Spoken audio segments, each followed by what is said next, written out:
So ayun guys, good morning. So ngayon, ang content natin is tuturuan ko kayo kung paano magbenta sa market ng mismong diamonds natin. So first, pupunta tayo sa tindahan. Dito makikita natin na may mga nagbebenta na ng mga diamonds nila. So sinet nila yung price na to based sa desired price nila. So example, itong nasa pinakaunahan, ito. Yan, nasa pinakaunahan na yan. 10 diamonds lang ang binenta niya. Pero ang desired price niya is 30 coins. So, almost times 3 yung gusto niyang maging income. So, kung gusto mo naman, kung ikaw naman buyer at gusto mo na mas maliit yung price na mabili mo para mag-profit ka, pwede kang maghanap dito kung ilan yung mga percent na gusto nila. Kunwari, dito, meron ditong 1.30. Yung 31 coins na magiging 40 coins.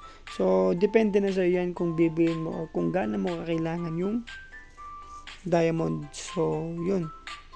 Next is, tuturuan ko naman kayo paano mag-set ng sarili nyo mismong market or kung paano magbenta mismo. So, dito, nang dahil sa ito, may nakaset akong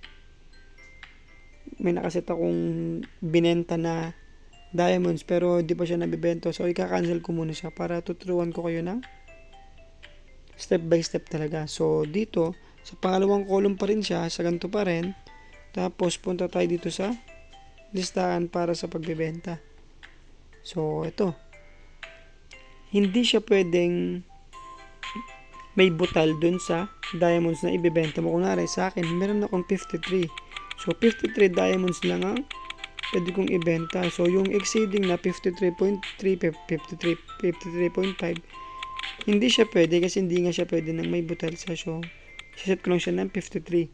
Tapos, price naman, yung desired price ko since masyadong mataas naman yung nakikita ko, siset ko lang siya as 1.20. Kung may bibili, okay. Kung hindi naman, so okay lang din.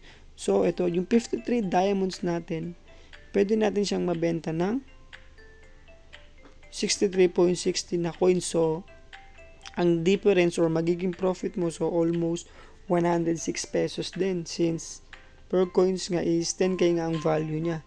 Then, magkakaroon siya ng tax na 1.91. So, medyo mababa.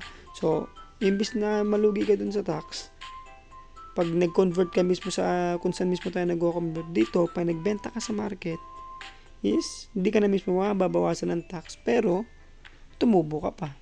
Since ikaw ngayon nagbenta ng sarili mong product or diamond. So, try natin siya. Kumpirmahin ang pagbebenta. I-confirm natin.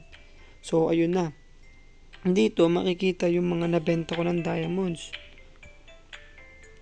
Una, dito sa itong sinubukan ko lang to dito, yung 18 diamonds ko, naging 19 diamonds kasi sobrang baba lang talaga ng palitang ginawa ko dyan kasi nga gusto ko lang siya i-try. Next is, yung 65 diamonds ko, nabenta ko siya ng 71.50 na coins. So, pumrofit pa rin ako.